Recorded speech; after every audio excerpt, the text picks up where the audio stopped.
আমার প্রিয় মায়েরা বোনেরা, আপনাদের জন্য একটা হাদিস বলে শেষ করব। বিশ্বনবী বলেন, আমার মায়েরা খেয়াল করে শুনুন, বিশ্বনবী আপনাদের উদ্দেশ্য করে বলেন, আল মারআতু ইযা সাল্লাত খামসাহা ওয়া সামাত শাহরাহা হাফিজাত ফুরুজাহা আতাআত বা'লাহা ফালতাদখুল মিন আইয়ি আবওয়াবিল জান্নাতি শাআত।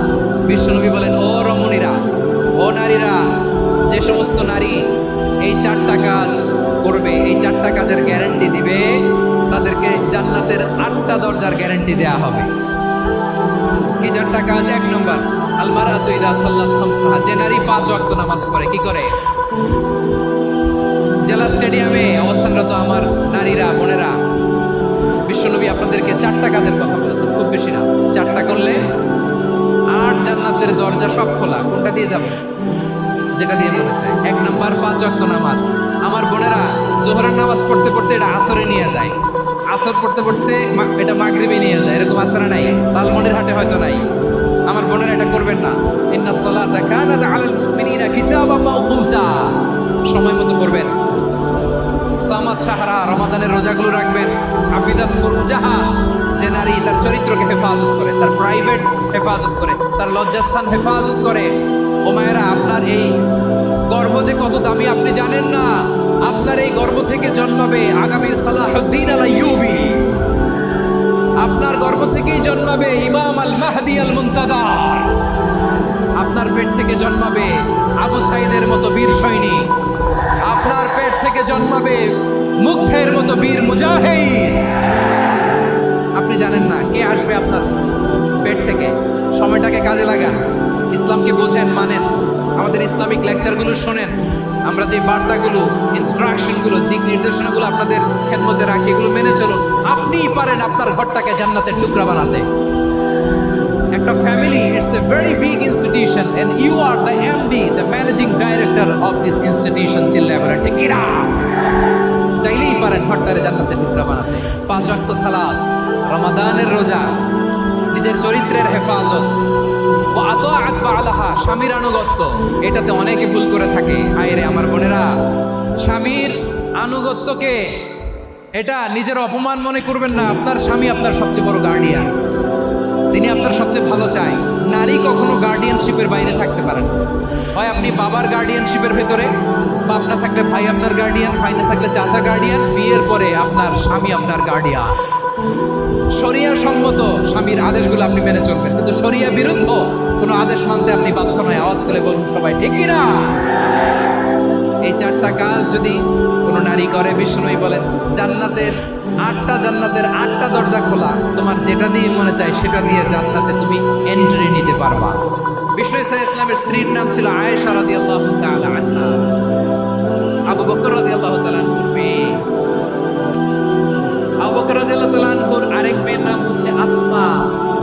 কি নাম? দুজনই আবু বকর রাদিয়াল্লাহু তাআলা আনহুর মেয়ে, আসমা আর আয়েশা। নাম দুটা কেমন লাগে? আসমা নামটা কেমন লাগে? আয়েশা নামটা কেমন লাগে? সবার ভালো লাগে নাই? নাম দুটো আপনাদের ভালো লাগে? লালমনিরহাটে অনাগত যদি কন্যা সন্তান হয়, যদি মনে চায় আসমা রেখে দিতে পারেন, যদি মনে চায় আয়েশা রেখে দিয়েন। দেশে বিদেশে, এয়ারপোর্টে, রাস্তাঘাটে শুধু বলে হুজুর একটা নাম দেন, আমার ছেলের একটা নাম দেন, মেয়ের একটা নাম দেন। আমার মনে আছে যশোরের 8 দিনের মাহফিলে আমি একটা দুটা নাম দিয়েছিলাম। আজকে লালমনিরহাটের এই প্রোগ্রামে কন্যা সন্তান যদি হয় 2টা নাম দিলাম, আসমা কিংবা আয়েশা। ইনশাআল্লাহ পড়েন। 2জন বোন, এক মায়ের, বাবা এক, মা 2জন। আয়েশা রাদিয়াল্লাহু তাআলা আনহার মায়ের নাম উম্মে রুমা, আর আসমা রাদিয়াল্লাহু তাআলা আনহার মায়ের নাম কুতাইলা বিনতে আব্দুল উজ্জা। আবু বকর রাদিয়াল্লাহু তাআলা 4টা বিয়ে করেছেন। একই ঘটনা ঘটেছে এই ফ্যামিলিতে। আসমা ইসলাম ধর্ম গ্রহণ করে মুসলিমা, কিন্তু তার মা কুতাইলা মুশরিকা। আই রিপিট, বোঝার জন্য আমি আবারও বলি, আসমা রাদিয়াল্লাহু তাআলা আনহা মুসলিমা, আর আসমার মা কুতাইলা। আওয়াজ করে বুঝে থাকলে বলেন, আসমার মা মুশরিকা। তার মানে মেয়ে মুসলিম, মা অমুসলিম। ভেজাল আছে না নাই? কিন্তু কুতাইলা আর ধৈর্য ধারণ করতে পারে না, নার ছেড়ে টুকরা ধন, কলিজার টুকরা ধন, কলিজার টুকরা সন্তান আসমানে দেখতে পড়তে যায়। সাইয়েদনা আসমা রাদিয়াল্লাহু তাআলা আনহা মক্কা থেকে হিজরত করে মদিনায় চলে গেলেন হুদাইবিয়ার পর। যখন মক্কা মদিনার ট্রাফিক স্বাভাবিক হলো, মক্কার লোক মদিনায় যায়, মদিনার লোক মক্কায় আসে। উচাইলা কলিজার টুকরা সন্তান আসমারে দেখার জন্য কিছু উপহার নিয়ে বিশাল পথ পাড়ি দিয়ে মক্কা থেকে মদিনায় যায়। সুবহানাল্লাহ। এখন মা আসছে মেয়ের সাথে দেখা করতে, মেয়ে তো আর দেখা দেয় না। মেয়ে ভাবছে আমার মতো মুশরিকা অপবিত্রা, তার সাথে কি দেখা দেয়া যাবে? বিশ্বনবীর দরবারে চলে গেল। কি সৌভাগ্যবান ছিল তারা, মাসলা জানার দরকার হলেই নবীর দরবারে চলে যেত। পরে বউয়ের সাথে ঝগড়া হলে নবীর দরবারে চলে যেত। অনেক সাহাবী বলে আমার পেটে ক্ষুধা লাগলেও আমি নবীর কাছে চলে যেতাম, কারণ নবীর চেহারার দিকে তাকালেই আমার পেটের ক্ষুধা মিটে যেত। সাইয়েদনা আসমা রাদিয়াল্লাহু তাআলা আনহা বিশ্বনবীর কাছে চলে গেলেন, যে বললেন ইয়া রাসূলুল্লাহ ইয়া হাবিবাল্লাহ ইন্না উম্মি কাদিমাতুন ইলাইয়া ওয়া হিয়া রাদিবা। আমার মা মক্কা থেকে অনেক দূর মরুর পথ পাড়ি দিয়ে উপহার সামগ্রী নিয়ে মদিনায় আমার সাথে দেখা করতে এসেছে। নবী, আমার জানতে বড্ড ইচ্ছে হয় আমি আমার মুশরিকা মায়ের সাথে একটু দেখা করতে পারবো কিনা। আফা আসিলুহা, আগে যেমনি আমি আমার মায়ের সাথে ভালো আচরণ করতাম, যেমনি আমি আমার মায়ের সাথে সদাচরণ করতাম গো নবী, এখন আমি মুসলিমা মা মুশরিকা, এখন কি আগের মতো সদাচরণ করতে পারবো নাকি? বিশ্বনবী বললেন হ্যাঁ রে আসমা, অবশ্যই অবশ্যই, আগে ঠিক যেমন তুমি তোমার মায়ের সাথে ভালো আচরণ করতে, এখনো তেমনি আগের মতো ভালো আচরণ করবা। আওয়াজ করে পড়েন সুবহানাল্লাহ। কি ইসলাম আমরা পেয়েছি! কত ব্রড মাইন্ডেড আমাদের ইসলাম, কত ওপেন মাইন্ডেড ইসলাম, কত ওপেন আপ করতে পারে। বিষ্ণু বলেন হ্যাঁ অবশ্যই, নাম সুলিহা, আগে যেমনি ভালো আচরণ করছো আসমা, এখন ওইরকমই করো, পারলে আরো বাড়ায়। সুবহানাল্লাহ বলেন। তাহলে আমার যে হিন্দু ভাইয়েরা, হিন্দু বোনেরা, ইমানের বদৌলতে দৌলতে আপনি ধন্য হয়েছেন, আপনার আম্মা আব্বা এখন মুসলমান হয় নাই, তাদের জন্য দোয়া করেন, তাদের জন্য দোয়া করেন, আল্লাহ যেন তাদেরকেও ইমানের দৌলত দান করেন। আমরা সবাই পড়ি আমিন, আরো জোরে পড়েন আমিন। এখন বলেন ইসলাম কি ন্যারো মাইন্ডেড রিলিজিয়ান না ব্রড মাইন্ডেড? লালমনিরহাটের যুবক ভাইরা আওয়াজ করো, ইসলাম কি ন্যারো মাইন্ডেড না ব্রড মাইন্ডেড? কতটা ব্রড মাইন্ডেড থাকে বিশ্বনবী সাল্লাল্লাহু আলাইহি সাল্লাম। অমুসলিমরা যদি নবীকে উপহার দিত, ওই উপহারও বিশ্বনবী গ্রহণ করতেন। সুবহানাল্লাহ। আপনার অমুসলিম বন্ধু যদি উপহার দেয় সেটাও আপনি নিতে পারবেন, যেটা নেওয়া যায়। কিন্তু আপনার বন্ধু যদি আপনার মদের বোতল দেয়, নিতে পারবেন?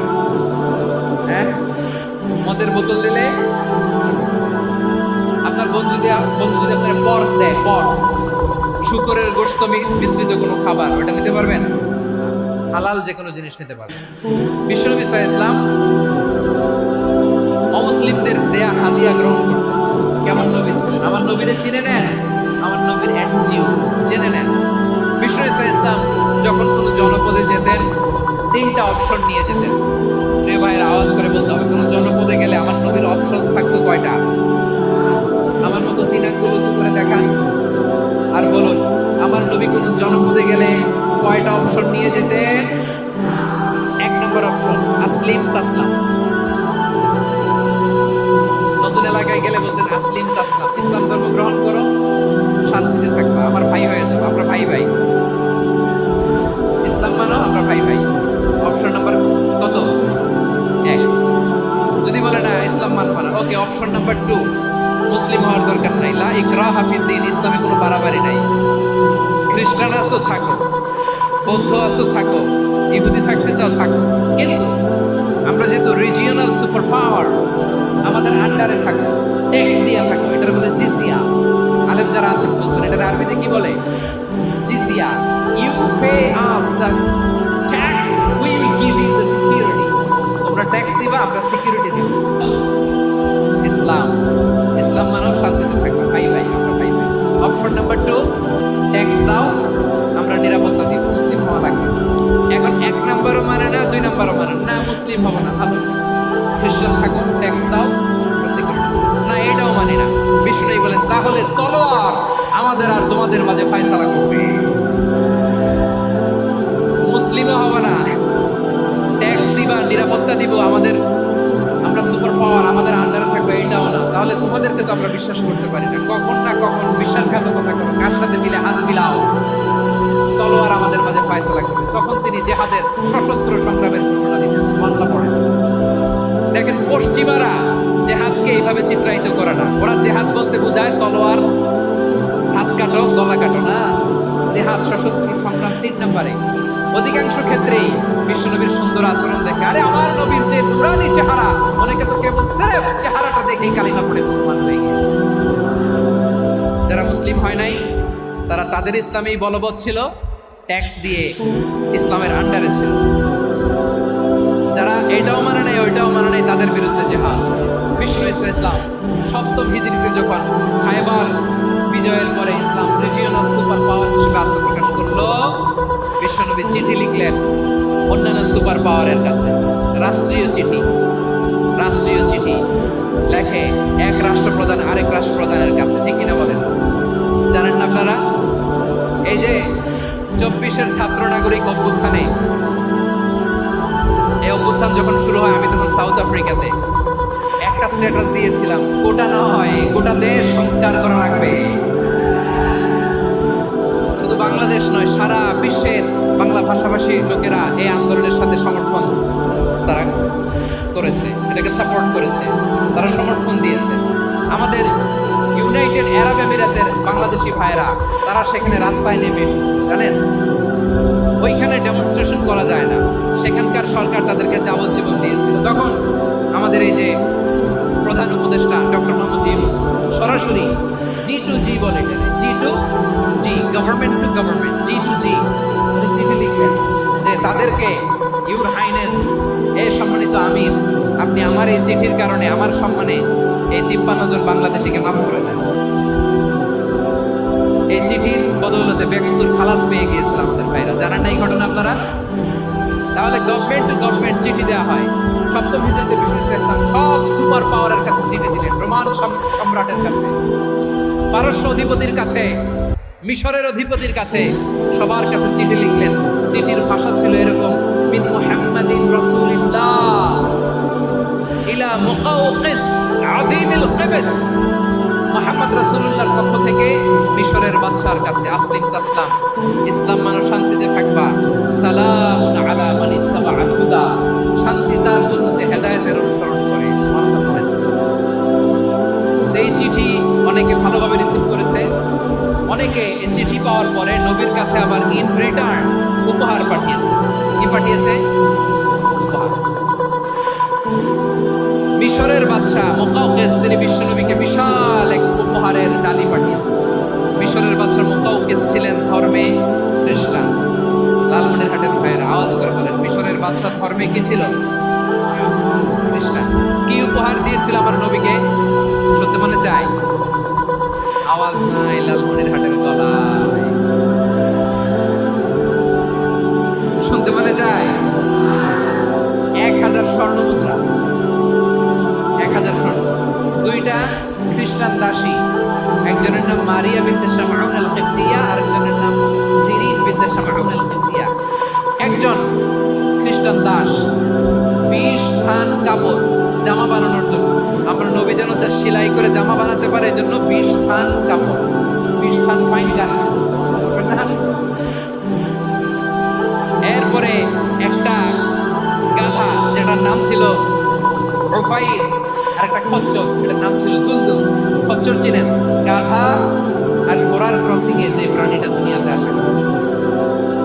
তো এই যে সুপার পাওয়ার খ্রিস্টান বাদশার কাছে নবী চিঠি লিখলেন, ওই খ্রিস্টান বাদশা আমার নবীকে উপহার দিল। বিশ্বনবী এই উপহারগুলো সানন্দে গ্রহণ করেছে। সুবহানাল্লাহ পড়বেন না? তাহলে অমুসলিম কেউ যদি আপনাকে উপহার দেয়, হালাল উপহার হলে আপনি গ্রহণ করতে পারেন। অনুরূপভাবে পারস্যের বাদশা, রোম সম্রাট বিশ্বনবীকে উপহার পাঠিয়েছেন। আমার নবী সবগুলো উপহার, গিফট গ্রহণ করেছেন। সুবহানাল্লাহ। তাহলে প্রিয় লালমনিরহাট আওয়াজ করে বলুন, ইসলাম কি ন্যারো মাইন্ডেড রিলিজিয়ন না ব্রড মাইন্ডেড? আম্মা জান আয়েশার কাছে মাসালা জানতে চায় মেয়েরা, হে আম্মা জান, অগ্নি উপাসকেরা তাদের ঈদের দিন নওরোজের সময় আমাদেরকে পাখি দেয়, নেওয়া যাবে? উনি বললেন ওরা জবাই করে দিলে নেওয়া যাবে না, কিন্তু ওরা যদি ফলমূল এরকম খাবার দেয় এগুলো নেওয়া যাবে। তার মানে অমুসলিমদের দেয়া উপহার এটা গ্রহণ করা যায়। সুবহানাল্লাহ বলেন। শুধু তাই নয়, বিষ্ণু ঈসা ইসলাম অমুসলিমদের সাথে আর্থিক লেনদেনও করেছেন, ফিনান্সিয়াল ডিলিং করেছেন। অমুসলিমদের সাথে প্রয়োজনে আপনি ফিনান্সিয়াল ডিলিং করতে পারেন। আমরা প্রায় দেখি বাজারের মিষ্টির দোকানগুলো আমার হিন্দু ভাইদের, লালমনির হাটে মিষ্টির দোকান, দইয়ের দোকান কারা চালায়? তারপরে যে বারবার শপ চুল কাটে যে নাপিত, অধিকাংশ নাপিতের দোকানে কারা? আমার হিন্দু ভাইরা। আপনি চুল কাটতে পারবেন কিনা বলেন? পারবেন। তার দোকান থেকে দই মিষ্টি কিনতে পারবেন কিনা? হ্যাঁ, আমার মুসলিম ভাইয়ের দোকান থাকলে ওইটার আমি বেশি প্রায়োরিটি দিব, ঠিক কিনা?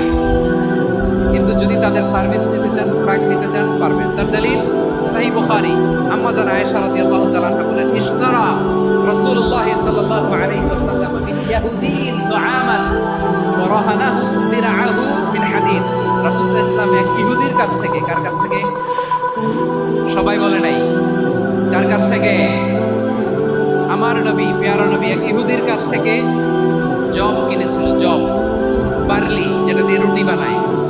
ওই জবের দাম দেওয়ার টাকা পয়সা নবীর কাছে ছিল না। বলে নবী ওনার একটা পোশাকে মর্গেজ রেখেছিলেন, মর্গেজ, বন্ধক, যে এখন এটার দাম দিতে পারবো না, কয়েক কেজি বার্লি নিয়ে যাই আর বন্ধক হিসেবে আমার জামাটা রেখে গেলাম, যেই দিন দাম দিব ওই দিন জামাটা ছুটাই নিয়ে যাবো।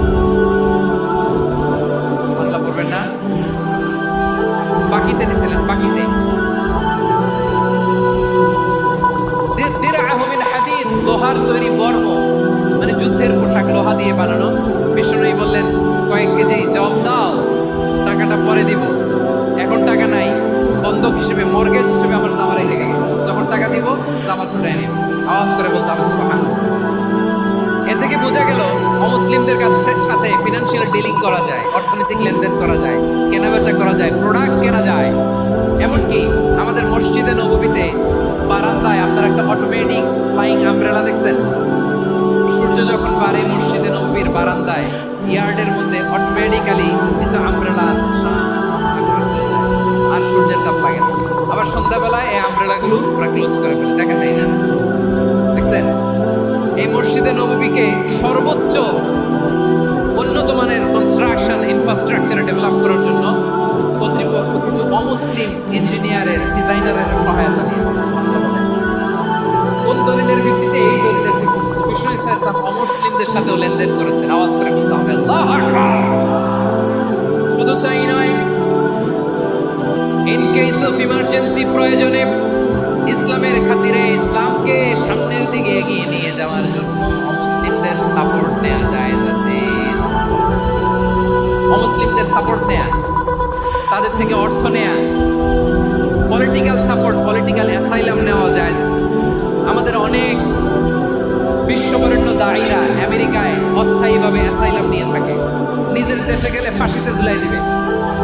যুগ যুগ ধরে দায়ীদের উপরে এরকম অত্যাচার আর নির্যাতন আছে না নাই? মিশরের অনেক দায়ীরা পাশ্চাত্যে যেয়ে থাকে, এই যে তারা পলিটিক্যাল অ্যাসাইলাম নিয়ে থাকে, রাজনৈতিক আশ্রয়, এটা জায়েজ আছে না? এটা যে জায়েজ আছে তার প্রমাণ স্বয়ং বিশ্বনবী সাল্লাল্লাহু আলাইহি ওয়াসাল্লাম পলিটিক্যাল সাপোর্ট নিয়েছিলেন মুসলিমদের কাছ থেকে। সুবহানাল্লাহ।